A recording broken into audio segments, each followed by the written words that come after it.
Ты любишь, когда у тебя люди находятся дома? Или больше один находиться? Ну, Ты вообще гостеприимна? у меня женщина как бы моя и кот. И все. Да. Ну нет, я вообще очень мало с кем общаюсь. В основном такой затворник, схимник.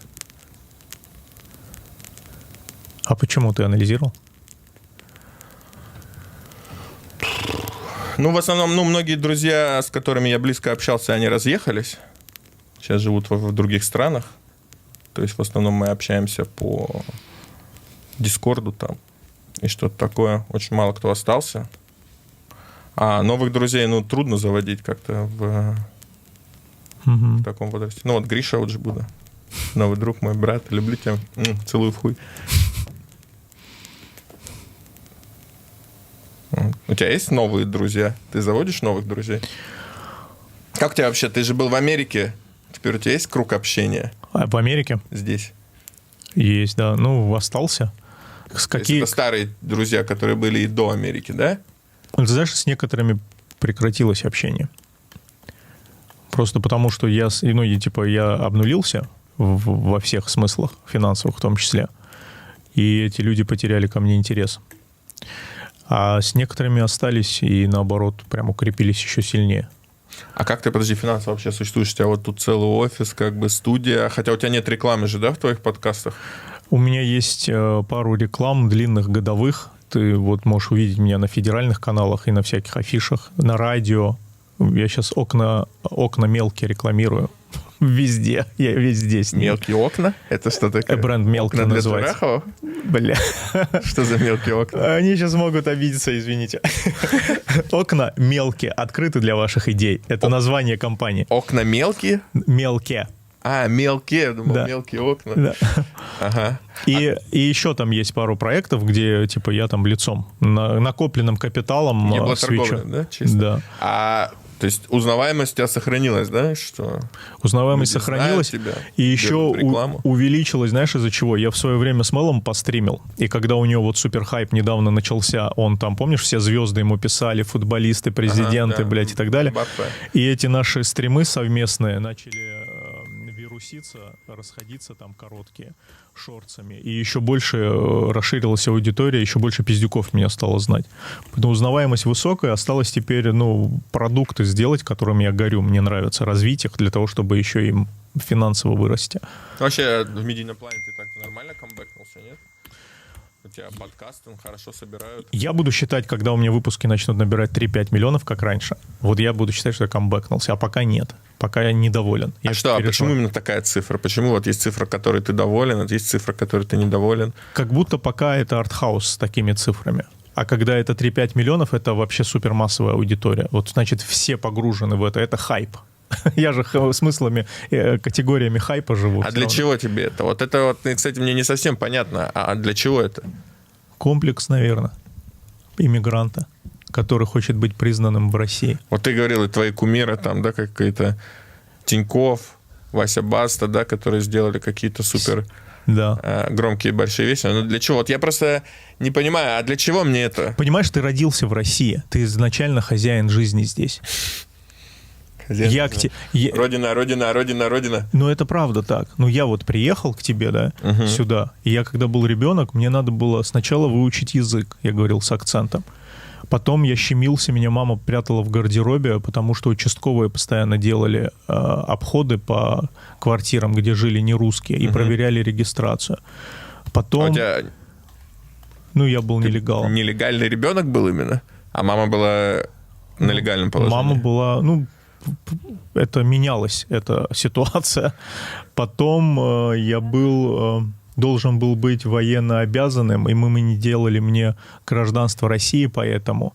И я стал полным нелегалом. То есть мне пришлось шариться от всего. И, естественно, что для меня сейчас вот эти достижения, они меня делают в моей голове наравне с русским человеком по праву, который здесь себя считает хозяином. Вот, наверное, где-то там. Понятно, что я уже взрослый, я уже настолько к этому так не отношусь, да. Но вот где-то там и в этих дебрях это все лежит, и я не уверен, что я хочу это прорабатывать, потому что мне так тяжело было недавно себя заставить опять что-либо делать, вытащить вот из этой эмоциональной ямы, что сейчас еле-еле себя раскачав, я понял, работает опять, ну и слава богу, не будем ничего менять в этом, в этой системе. Но мне не совсем вот это понятно. Даже если ты пытался что-то доказать себе, да? Что ты можешь стать народным любимцем в России, да?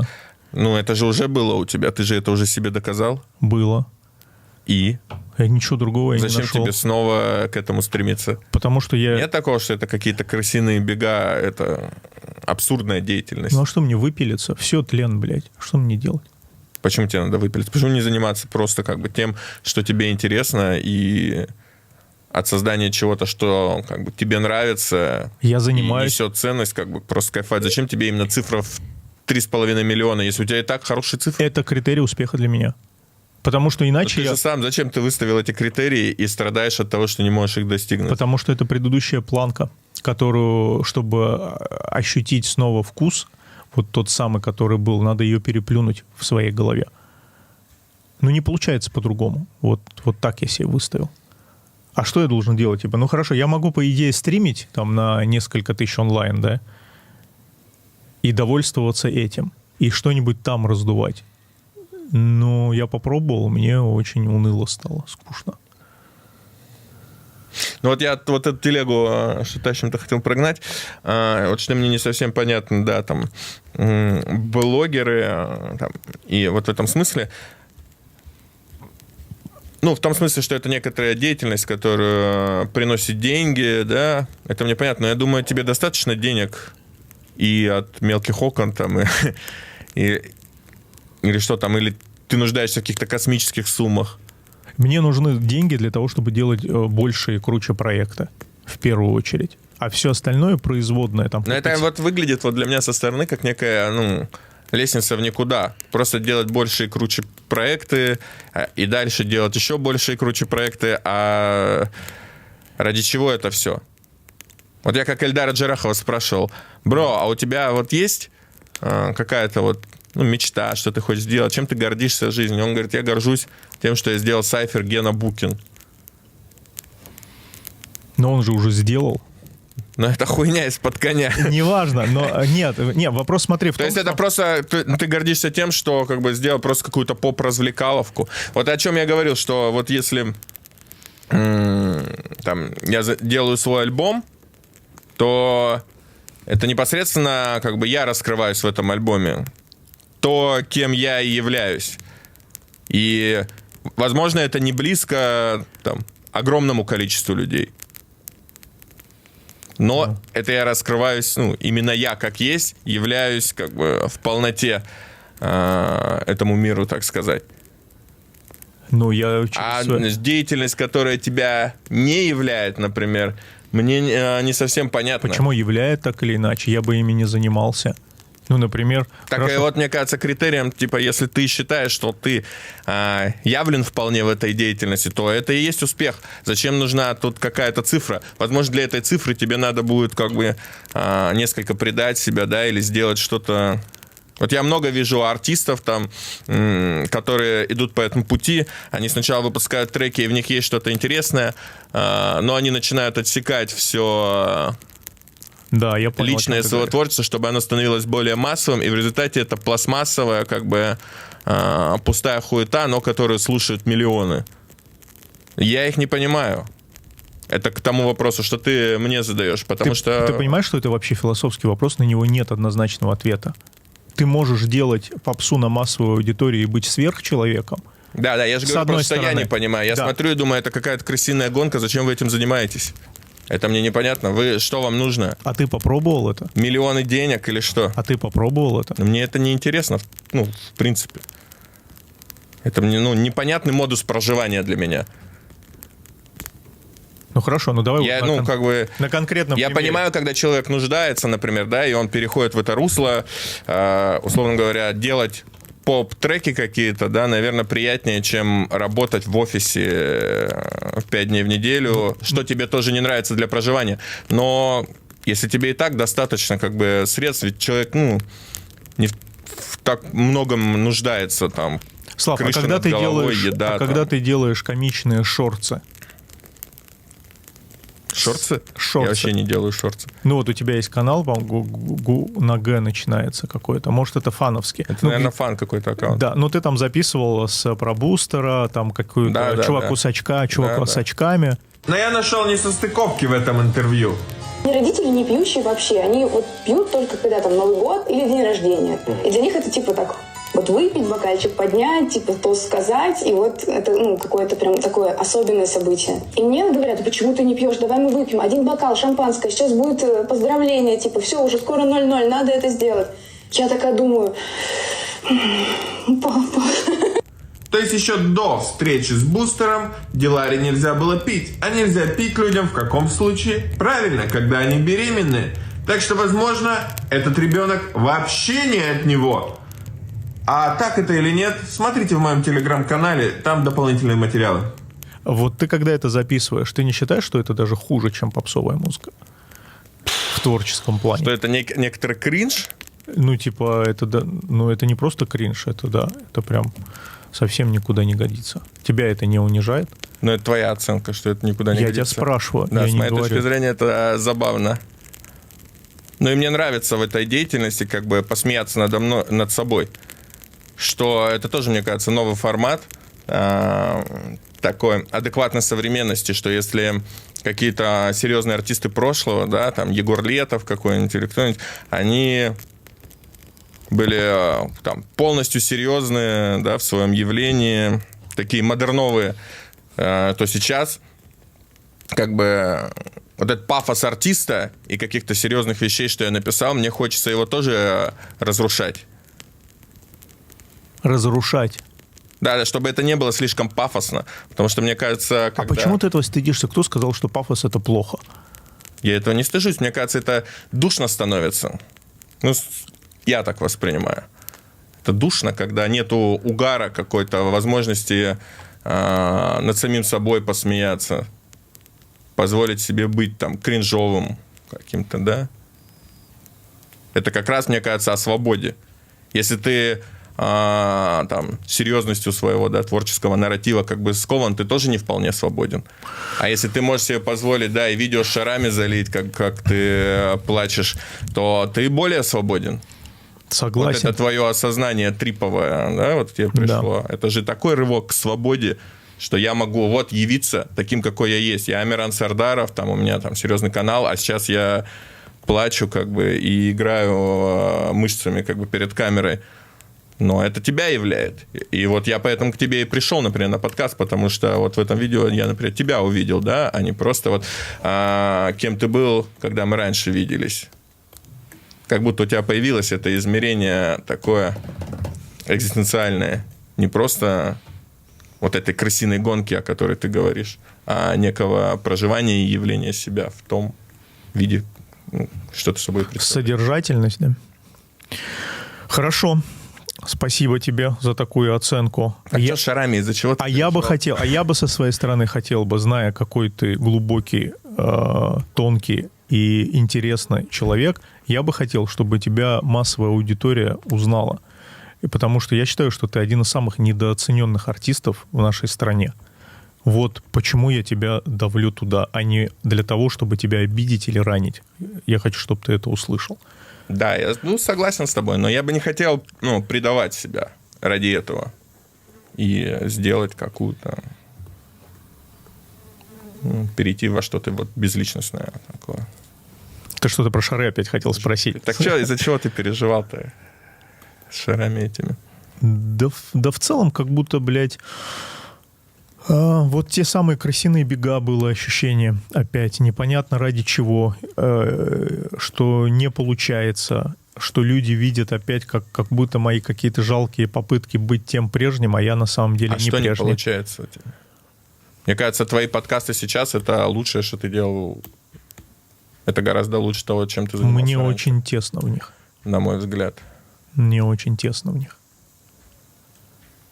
целом у тебя приятные подкасты, на самом деле. А ты их смотришь? Ну, я вот посмотрел сегодня утром, почему-то проснулся в 8 утра и посмотрел подкаст с Мишей из Немаги. Ой, или С Лехой. С Лехой, извините, оговорился. Вот, полностью посмотрел. И как ты оцениваешь сейчас переходный этап Лехи?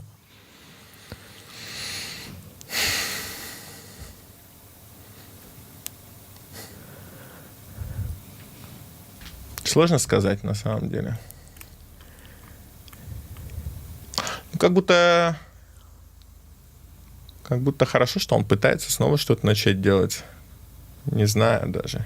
Но мне нравится вообще их измерения. Мне нравятся истории про как раз людей, переживших некое падение. Угу. Это знаешь, как у Льва Толстого. И что все истории успеха, они одинаковые. А истории падения, они как раз индивидуальные.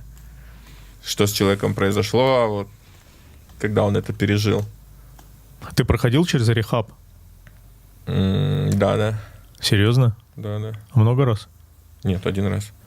А ты рассказывал про это публично? Нет. А можешь рассказать, когда это было? В 2020 году.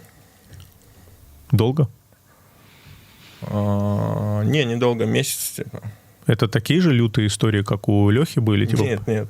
издевательства? Это вот то, что Леха был мотивашка. Ну, кстати, эта тема вот не раскрытая.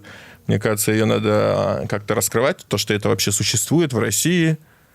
Это правда настолько жестко, как он описывает? Или Нет, как я повезет? был в очень хорошем заведении. Всем рекомендую. Как бы. Это там и Вася Баста был. Это... В Питере? Валентины Новиковой, да. Ты считаешь, тебе помогло? Да, я там познакомился с хорошим специалистом по зависимости, вот, и я с ним потом дальше и работал в течение года. Это помогло мне бросить как бы курение.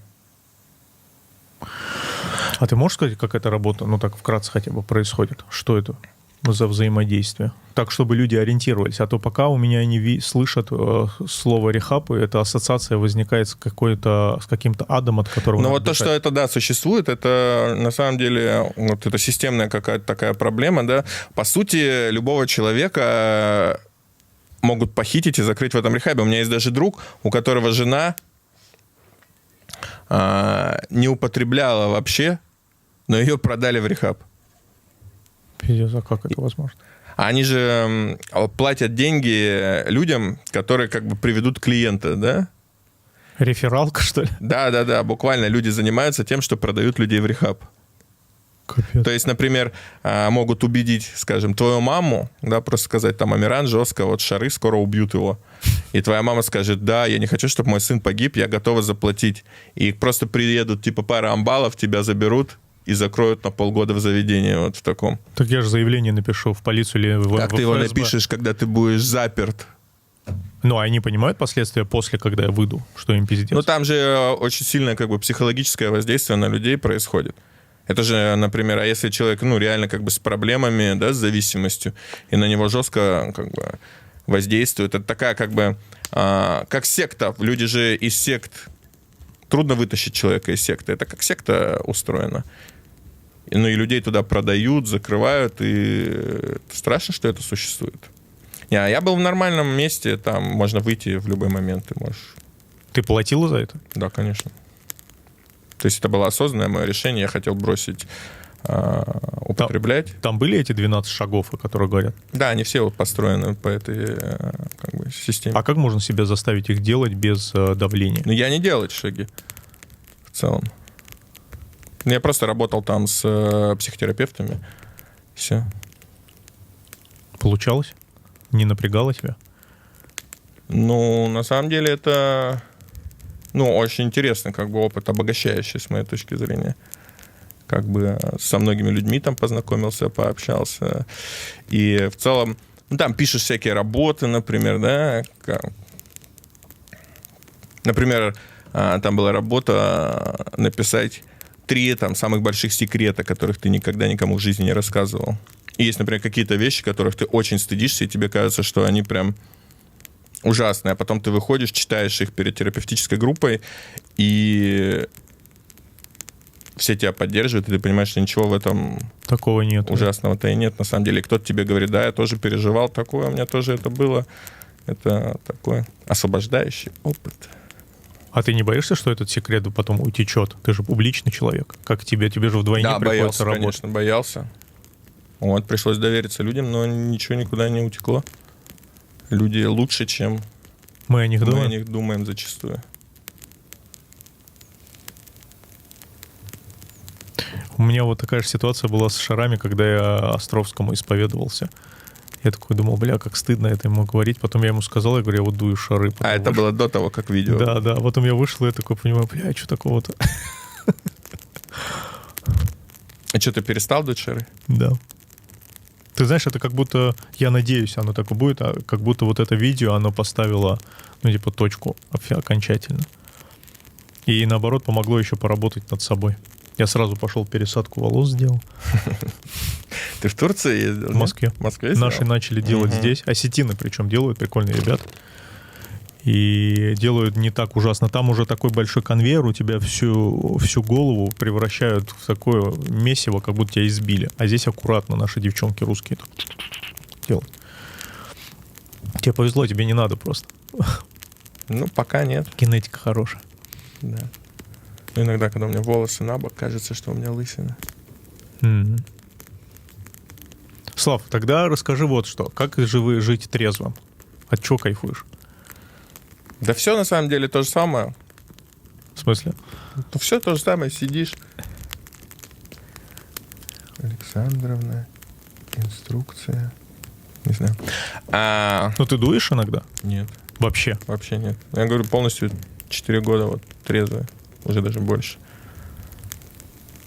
Последний раз это 9 мая 2020 года на свой день рождения. После дня рождения больше ничего не употреблял. Слушай, я Никогда. очень много, раз уж пошла тема с откровениями, давай, ладно, поговорим. Я дул очень много в Америке. Угу. Очень много. Я столько никогда в жизни не дул, блядь. Но там еще вот это, то, что это легалайз и разрешено, опять же, осуждаем, не поддерживаем. Было ощущение, как будто под этим состоянием я начну еще более крутые вещи раздувать, придумывать, да. Но это неправда. Да, это было полное заблуждение. У меня там был мой друг, с кем мы дули. Ну, вообще все знают, что он дует, но я не буду говорить там, да, кому надо догадаться. И у нас было ощущение какое, вот мы с утра встречались, начинали дуть, разгоняли, нам казалось, пиздец какой разъеб. Потом нам казалось, ну все, на следующий день мы это делаем. Затем мы расходились спать. На следующий день мы снова встречались, и мы не придавали уже никакого значения тому, что придумали накануне. Мы снова дули и придумывали что-то новое. И это был замкнутый круг, из которого вообще непонятно было, как можно вылезти, блядь. То есть, по сути, вот то безделье, блядь, которым ты занимаешься, но в своей голове оправдываешь это тем, что вот-вот-вот-вот ты сейчас придумаешь что-то и начнешь. Не, я, кстати, много делал всегда. Всегда делал много материала. Но это же это классическая история про ученого, который изучал марихуану и тоже думал, что она дает какие-то бонусы к креативности, и потом решил записать свои мысли, и на следующее утро прочитал, что банан большой, но кожура всегда больше. Но вообще ученые проводили тесты, и как раз насчет креативности. И группа трезвых людей всегда успешнее себя проявляла. Так что это заблуждение, что... Почему? Потому что они действуют? Или почему? Нет, просто на дистанции, ты креативнее, когда ты трезвый. У тебя лучше работает мышление. Почему ты не срываешься? Как тебе удается держаться? Не знаю, я просто уже привык к трезвой жизни. А было что-то катализатором? То есть у меня просто, я же, вот с 18 лет буквально вот до 30, это просто было нормой моего существования, поэтому и мне пришлось как бы прибегнуть к помощи, да? Потому что это уже становится как частью твоей личности, и непонятно, как можно Избавиться. по-другому вообще существовать. А сейчас я уже наоборот. Ну, это естественное состояние для меня быть трезвым. А что-то явилось катализатором? Почему ты в итоге окончательно решил заняться этим? Это что, передоз был или что? Какое-то событие? Не, я не реакция? употреблял никакие тяжелые наркотики. Это исключительно дул. А почему тогда решил в какой-то момент заняться этим? Ну, как-то ловишь себя на том, что ты какое-то уже овощное состояние. Знаешь, это еще когда появляются деньги, если там, когда я работал в аквапарке, денег было не очень много, то есть это какие-то редкие сессии, нужно работать, то когда ты полностью свободен, и у тебя неограниченный запас денег, то быстро превращаешься вот в такое существо. Ну, и в какой-то момент начинаешь понимать, что это уже, ну, по сути, особого как бы не несет тебе никакого прибавочного наслаждения. То есть это просто нормальное состояние, и тебе постоянно нужно тратить деньги, силы, если мы говорим про Россию, рисковать жизнью буквально, да, своей свободой, по утрам чувствовать себя там раздражительно, да, как-то неприятно, и ради чего это все непонятно. И хотелось просто эту как бы часть своей жизни подредактировать уже и нормально существовать без лишнего заеба, потому что и так, вот с моей точки зрения, да, ты и так нуждаешься во многом. Тебе нужны деньги, тебе нужна еда, вода, крыша над головой, а так у тебя еще просто лишний головняк в жизни существует. Слава, а ты помнишь свою детскую мечту? Детскую мечту? Да. Вот кем ты хотел стать? Что тебя прикалывало? Что Я ты хотел больше всего- стать полярником. А в чем был прикол? Не знаю. Вот это что-то говорит обо мне, я думаю. А какое действие тебе нравилось в этом? Мне нравилось, что полярник как бы сидит вот в таком одиночестве, да, отрезанный от мира, на полярной станции, а снаружи бушует как бы холод и такая, да, жестокая среда, а он вот в каком-то в тепле и в уюте. Вот это я всегда представлял перед сном, что я стану полярником. А что тебе еще вкатывало, когда ты был маленький? Вот что тебе больше всего нравилось? Ну, типа, слушать... Я, например, в детстве Майкла Джексона любил слушать и танцевать под него. Повторять вот эти все лунную походку, там за яйца всех хватать и так далее. А ты помнишь вот из своего детства, что тебя... Я книги Торкал? читал. Я читал фантастику, фэнтези. Очень много. А что именно читал? Кого? Я недавно, кстати, вот угорел, заказал себе 8 томов. Как же этого писателя? Юрий Петухов, по-моему, его зовут. В общем, это было в деревенской библиотеке, я брал его книги, и там было всего 4 первых тома, а продолжения не было. Вот, и я очень расстроился. А сейчас я заказал себе, ну, все 8 томов этой книжки, чтобы дочитать. Оказалось, что это фантастически плохая литература, во-первых. А во-вторых, что писатель такой сумасшедший, этот, как называется, Долбослав. Там у него русы, буквально вся его история, там как русский Ванька сражается с инопланетными захватчиками. И имеется в виду, конечно же, жидорептилоид.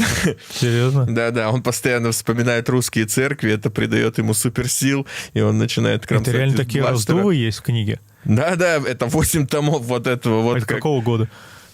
Какого года, я не знаю, но это я в детстве читал, когда мне было, не знаю, сколько лет. 9. Слушай, а как это сделать 99-го модным? Ты года. понимаешь, что теоретически это может стать нашим Марвелом вообще когда-либо? Про Допускай? жидорептилоидов? Ну а что нет-то? Ну, такое есть, кстати. Это, кстати, Не, ну, раскрытая там- тема. там- Вот там еще был чуть-чуть, мультфильм «Мыши-рокеры с Марса». Ты не помнишь такой мультфильм? Помню. Так там же тоже про жидорептилоидов. Не, ну эти все нюансы, понятно, что можно там адаптировать, там прибрать и так далее. Но в целом, если задумка была еще тогда, у Марвела же тоже родились через чувака, который писал это все давно и в стол. Ты знаешь, да, про всю эту историю? Нет, я вообще ничего не знаю. Про Марвел я ни один фильм не видел, как бы.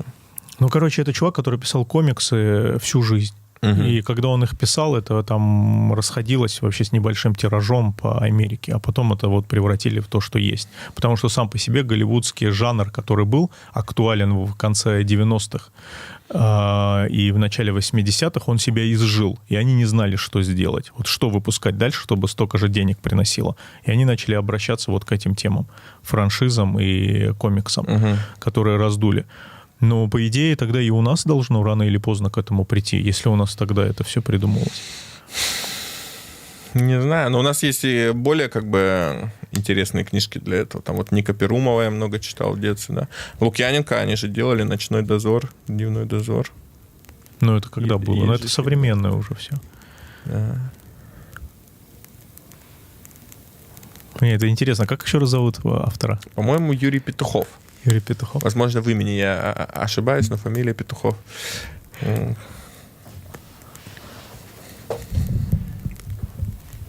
Сделаем музыкальную паузу. Музыкальную паузу. А что, мы будем с тобой Kinder Bueno петь? Ну, давай Или попробуем. фристайлить? Я не знаю. Ну, что можем? Да давай. Надо Kinder Bueno нам спеть. Я думаю, обязательно.